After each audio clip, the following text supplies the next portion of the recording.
अस्सलामुअलैकुम वरहमतुल्लाहि वबरकातुहू।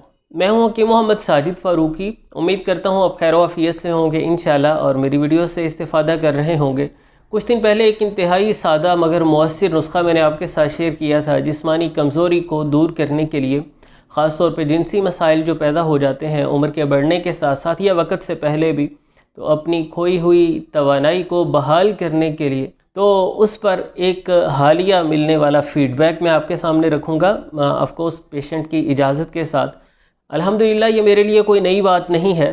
आए दिन इस नुस्ख़ा से मुतल्लिक बहुत ही हौसला अफ़ज़ा अल्हम्दुलिल्लाह फ़ीडबैक मिलती है जिससे बहुत राहत और ख़ुशी मिलती है।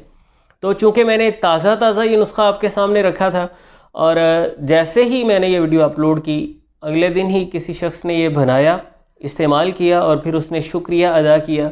काफ़ी उसके साथ फिर बातचीत भी हुई। उसने बताया कि मैं बहुत परेशान कुन हालत में था और अल्हम्दुलिल्लाह बेहतर हुआ। तो मुख्तसर उसका ये थोड़ा सा आप वॉइस मैसेज सुन लीजिए और फिर इस पर कुछ बात करते हैं इंशाल्लाह। जी, काफ़ी टाइम पहले मैंने आपकी एक वीडियो देखी थी बवासीर के हवाले से, जो आपने बनाई थी चराइता के बारे में।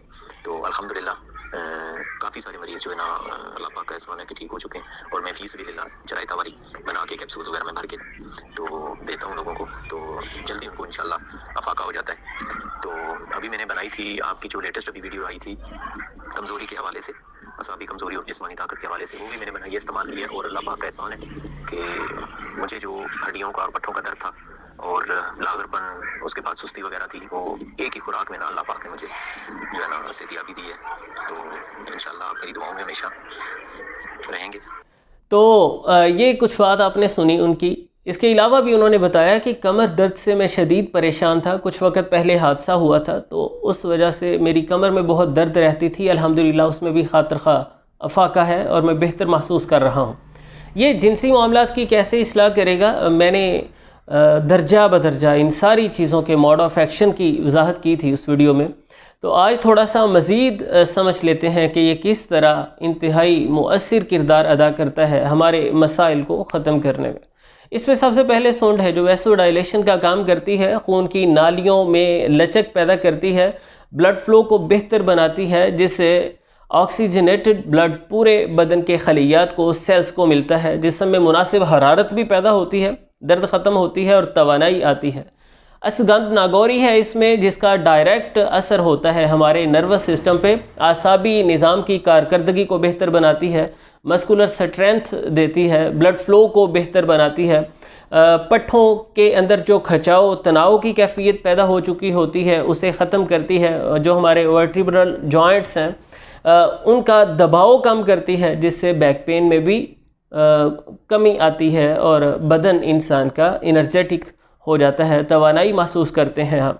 इसमें सफ़ेद मूसली और सालब मिस्री को इसलिए शामिल रखा गया है कि बदन में मुनासिब रतूबात वो पैदा करें, ना सिर्फ मादा हयात की अफजाइश को बेहतर बनाएं बल्कि उनमें कैल्शियम है, अमाइनो एसिड्स हैं और उनमें म्यूसिलेज है जो बदन में साले रतूबात पैदा करके मुनासिब ग़िज़ाइयत फ़राहम करता है, जिससे ना सिर्फ जिनसी मामलात की इस्लाह होती है बल्कि हड्डियों की सेहत बेहतर होती है, उनमें तवानाई आती है, मसल्स में स्ट्रेंथ पैदा होती है और मसल्स को भी भरपूर ग़िज़ाइयत मिलती है।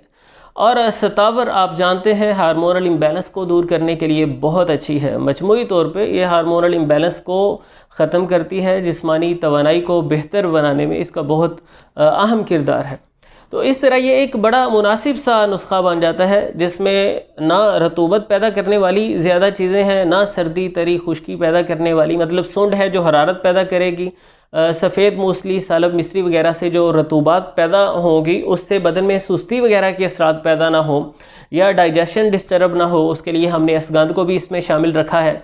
और सतावर का जो इसमें एडिशन है वो भी इंतहाई माना खेस है। ये बदन में साइनोवियल लुब्रिकेशन का काम करती है, जॉइंट्स की मूवमेंट को बेहतर बनाती है, हार्मोनल इम्बैलेंस को दूर करने में मुआविन साबित होती है, टेस्टोस्टेरोन की अफजाइश को बढ़ाने में मौसर किरदार अदा कर सकती है, बदन को उम्दा ग़िज़ाइयत फ़राहम करती है, यानी ना सिर्फ मादा हयात की अफजाइश को बढ़ाएगी, जिनसी मामलात में बेहतरी लाएगी, बल्कि मजमूई तौर पर जिस्मानी तवानाई को बढ़ाने में इंतहाई मुअस्सिर किरदार अदा करेगी। तो ये एक बहुत ही बैलेंस्ड फार्मूलेशन है जिसे बड़े गौर व खौस के साथ मुरतब किया गया अल्हम्दुलिल्लाह।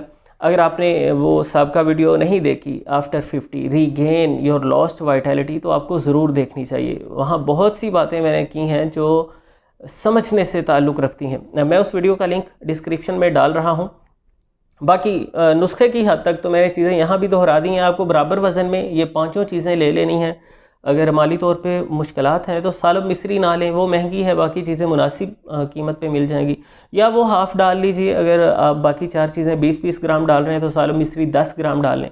बेहतरीन नताइज के लिए तो पाँचों चीज़ें बराबर वज़न में लेंगे, या सालब मिस्री को कम कर सकते हैं, ज़्यादा मुश्किल है तो उसे निकाल दें। बाकी की 4 चीज़ें भी बहुत फ़ायदा पहुँचाएँगी। तो मैंने बताया था, स्क्रीन पर आपको तस्वीर भी मैंने दिखा दी है सारी चीज़ों की, और हिदायत भी साथ लिख दी हैं। तो दोहरा देता हूँ, बराबर वज़न में लेके पीस कर पाउडर बना लेना है। अगर शुगर का प्रॉब्लम है तो इसमें कोज़ा मिस्री या शक्कर वगैरह नहीं मिलाएंगे। अगर प्रॉब्लम नहीं है, ठीक ठाक हैं आप, तो इसमें हस्बे ज़ायका मीठा मिला सकते हैं। सारी चीज़ों के वज़न के बराबर आप इसमें शक्कर ऐड कर सकते हैं, और इसका 1 टीस्पून आपको सुबह शाम दूध के साथ ले लेना है। और अगर आपने कोई मीठा नहीं मिलाया, यानी सिर्फ नुस्खा ही आपके पास पिसी हुई चीज़ें हैं, तो फिर हाफ़ टी-स्पून खाने के कोई घंटा बाद नीम गर्म दूध के साथ सुबह शाम ले लें। तो ये बहुत ही मुअस्सिर नुस्खा है अल्हम्दुलिल्लाह, जिससे ना सिर्फ जिनसी मामलात बेहतर होंगे, जिस्मानी तवानाई बेहतर होगी, बल्कि जोड़ों के दर्द, ख़ास तौर पे कमर की दर्द और थकावट भी दूर होगी, और मसल्स में स्ट्रेंथ पैदा होगी, सुस्ती काहली के असरात दूर होंगे, आसाबी कारकर्दगी भी बेहतर होगी।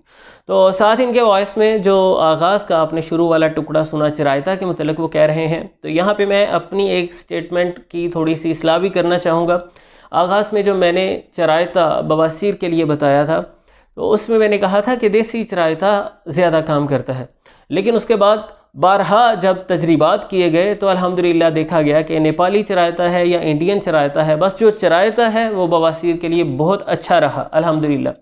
कितने ही लोग वो चरायता वाली वीडियो देखकर ही राब्ता करते हैं कि आप हमें दवा भेजें, तो मैं उन्हें कहता हूँ भाई अपने आसपास किसी भी करीबी पंसार स्टोर से चरायता ख़रीद लें। वो कहते हैं जी आप तो कहते हैं देसी लेना है, तो मैं उन्हें कहता हूँ कि मैं अब ये कहता हूँ कि चाहे देसी है, इंडियन है या नेपाली चरायता है, वो पीस कर पाउडर बना के आपको सुबह खाली पेट छोटा आधा चम्मच खाना है, और ज़्यादा मर्ज़ में शिद्दत है, तकलीफ़ में ज़्यादती है, तो शाम को भी छोटा आधा चम्मच खा लें। साथ ग़िज़ाई एहतियात को मलहूस रखें, मूली, गाजर, शलजम, कद्दू, टिंडे वगैरह, तरकारियाँ ज़्यादा इस्तेमाल करें, तेज़ मिर्च मसाला, फ़ास्ट फूड्स, कोल्ड ड्रिंक्स वगैरह, प्रोसेस्ड ग़िज़ाएँ ये बंद करें, तो इंशाल्लाह ठीक हो जाएंगे। आपके भी आसपास किसी को भी अज़ीज़ व अकारम में से भी किसी को मसला है, तो आपने वो भाई की बात सुनी कि वो चरायता देते हैं और अल्हम्दुलिल्लाह ठीक होते हैं। और मैं ख़ुद ज़ाती तौर पे अनगिनत लोगों को, वीडियो भी अल्हम्दुलिल्लाह हज़ारों लोग उससे भी मुस्तफ़ीद होते हैं, और जो इनफरादी तौर पे राब्ता करते हैं उन्हें कहता हूँ भाई चरायता ले लो। जहाँ भी आप हो आसपास किसी पंसार स्टोर से 40-50 ग्राम लेके पिसवा के अपने पास रख लो और इस्तेमाल करो। तो बहुत शाज़ो नादर होता है किसी पेशेंट को दवा देना पड़े, उसमें फिर मर्ज़ की नौइयत के मुताबिक ज़्यादा चीज़ें शामिल होती हैं, उस पर फिर ज़ाहिर है पैसे भी लगते हैं, लेकिन आपको सिंपल सा काम करना है। आसपास अज़ीज़ व अकारम में से किसी को भी बवासीर की तकलीफ़ है तो उसे बताएं ग़िज़ा के मामले में मोहतात रहे, और साथ बस चरायता पीस के खाना शुरू कर दे। अल्लाह ताला अपनी रहमत कर देगा इंशाल्लाह, उसे राहत मिलेगी, वो ज़िंदगी भर आपका ममनून रहेगा और आपको दुआओं में याद रखेगा। तो उम्मीद करता हूँ ये कुछ बातें आपके लिए बेफ़ायदा नहीं रहेंगी। मैंने सोचा कि ताज़ा नुस्खा चूँकि आपके साथ शेयर किया है, तो ताज़ा मिलने वाली फ़ीडबैक भी आपके सामने रखूँ। तो दुआओं में याद रखिएगा जी। मिलते हैं इंशाल्लाह नेक्स्ट वीडियो में। अल्लाह हाफ़िज़।